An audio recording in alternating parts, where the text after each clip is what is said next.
Office Wife.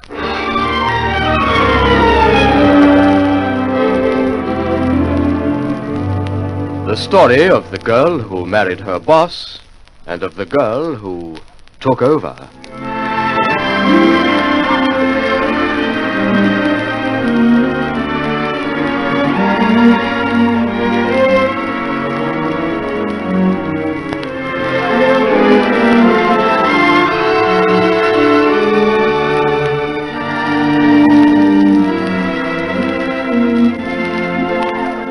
Here is Jeff Pilgrim to commence another chapter of Office Wife.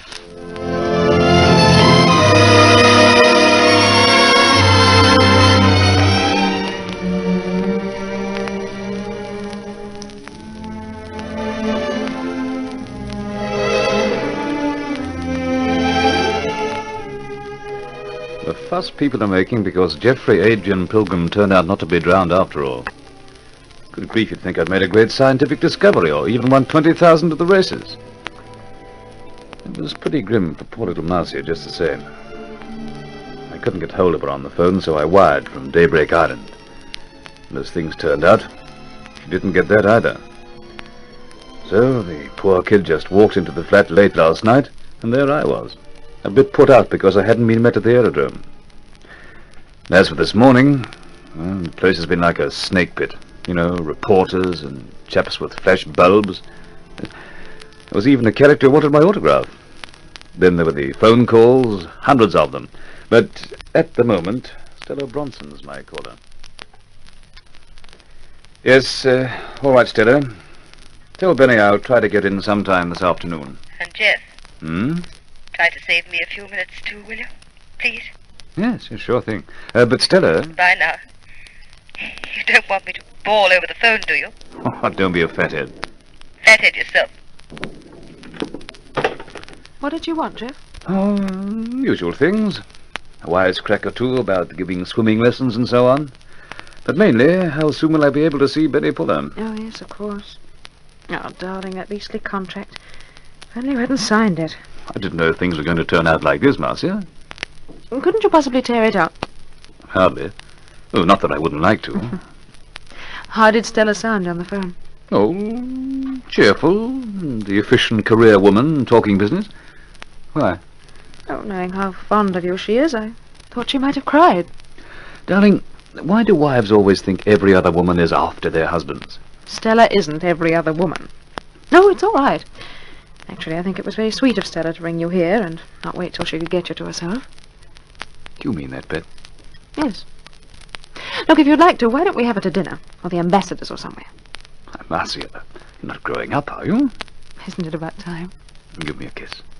Look out. Here it comes. Oh, sorry. Oh, it's all right, Uncle Darling. I'm not intruding. Of course not. It's good to see you two getting on again. Now, look here, Jeff.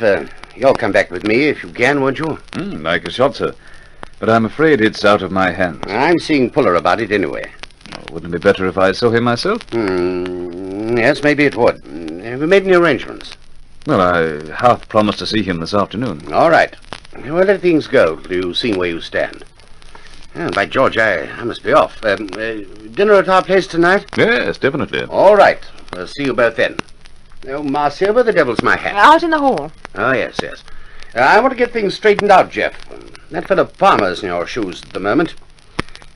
Here's a fine thing. You get yourself £20,000 worth of publicity, and Puller gets the benefit. Dear old Uncle Tressida. He's as pleased as though you're his own son, only hates to show it too much. Tell me, darling, you remember last night when Harry Palmer rang? Yes. Why didn't you want me to say you were here? Do you mind if I don't... Hang it, Marcia, I don't know. Just an impulse.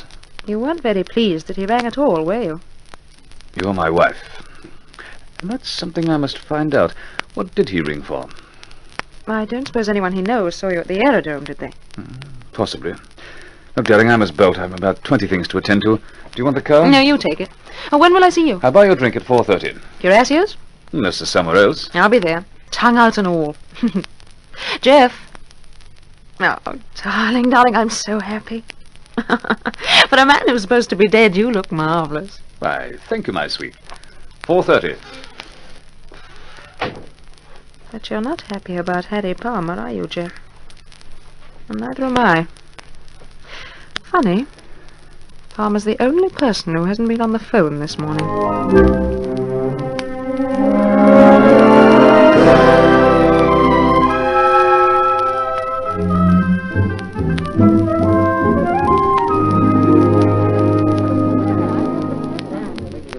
Oh, hello, Harry. Hello, chum. What are you doing with that 10-bob note? Paying myself a bet. I'm glad you won. Not surprised to see me?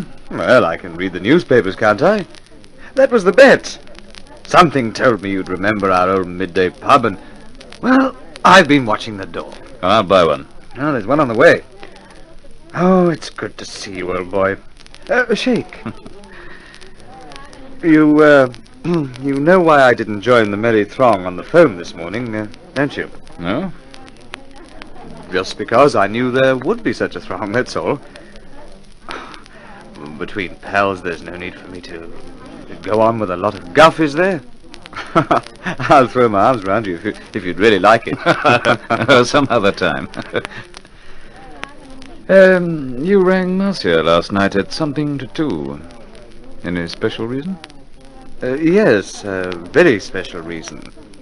Such as what? Such as Angela Tennant making some very cryptic remarks. Well, don't stop there. I saw Angela Tennant, glued to her stool at the bar, of course. And our little Angela was having a good old chuckle about something. Uh-huh. The general idea seemed to be that I'd been patting myself on the back because I'd taken over your job. And, well, she couldn't help telling me that I wouldn't be able to keep it. What put that into her head? Well, she saw you somewhere last night, that's my guess, and, well, that's why I rang. Now, look here, Pilgrim, have you got something on your mind? Yes, I have. I don't like people ringing my wife a couple of hours before dawn and asking, can they come round? You trying to make out I make a habit of it? Oh, you want to remember, you were supposed to be dead. I'm remembering that. And I'm saying to myself, it didn't take Palmer long to make the most of it. Now, steady on. No, you steady on. You've some accounting to do, Harry. How did Stella Bronson know I was up at Daybreak Island if you didn't tell her? And, what about Tressida Bendigo barging up there in her wake? Well? Yes, well, I let you down there, Jeff, but, oh, so help me, I didn't mean to. You see, I went on the tiles with Stella one night and, it just slipped out. And what about Bendigo? Oh, I haven't a clue. Look, oh boy, don't get any wrong ideas. I'm on your side. I always have been. You should know that. How will you stand if I come back to the firm? Bow gracefully and hand over, of course. All right. Let's have another spot. You don't mind me taking this up, do you? No. I do the same myself. But I take a poor view of any notions you're getting about Marcia and me. Why, good Lord, Oh, man. let's forget it, shall we? Actually, I'm tied up with Puller, so it looks as though you'll be holding your job down whatever happens. Staying with Puller, are you? I have that contract, haven't I? Oh, yes, the contract. Too bad, that. Or is it? I don't know yet. Benny Puller might tear it up. Not if I know him. When are you seeing him? This afternoon. It'll be nice for La Bronson. And you'd better watch out, old boy. She'll have that net spread so wide. Oh, shut up. Do you want another drink? Yes, bet your life. I'll drink to your happy future. And next time you go fishing, try not to get yourself tipped into the briny. You mean, have the decency not to turn up again, don't you mean, Harry? It's all right, you needn't look hurt. You used to fool me, but not anymore. Now, that's a heck of a note, I must say. And take a word of warning, chum. No more phone calls to Marcia at 2 in the morning, or any other time. Keep away from her, do you understand? Because if I catch you hanging around her, so help me, I'll take you apart. 2 more, please, Florrie.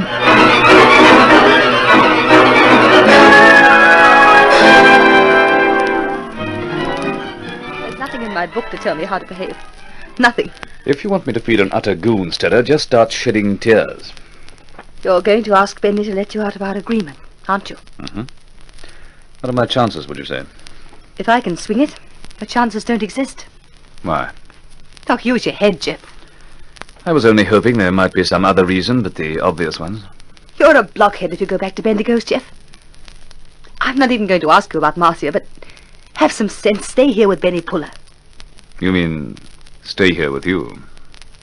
Of course, that's what I mean. Why do I have to put it into words? It's only on your account that I want to get out of it. Thanks. Oh, what's Puller doing? Do I have to wait all the afternoon? I'm sorry my company bores you, sir. Look, Stella, for the last time. Can't you forget that you and No, I can't, and I never will. Do you know what I wish, Jeff Pilgrim? If you've only come back to tell me that you're sticking to Marcia, well, I wish you'd never come back at all. Why couldn't you drown and stay drowned? Oh, Stella, they'll hear you all over the place. Let them. This is the last straw, really it is.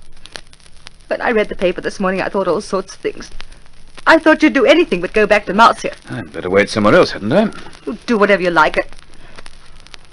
I'm sorry, Jeff. I didn't mean to lose my head, but I'm out on such a limb. And you may as well know if I can do anything to keep you here, I will. Anything. And you may as well know, Stella, I'll do anything to bust that contract. And by anything, I mean everything.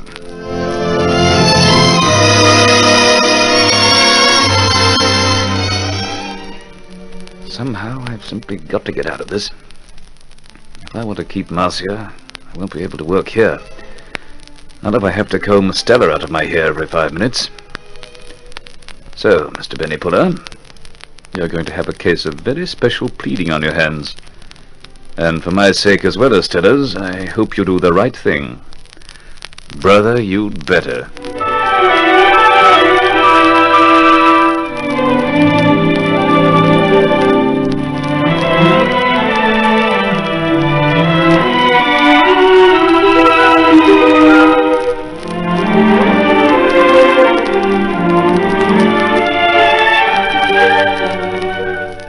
We invite you to listen to further episodes of Office Wife, written by L.J. Hardy, a Donovan Joyce production.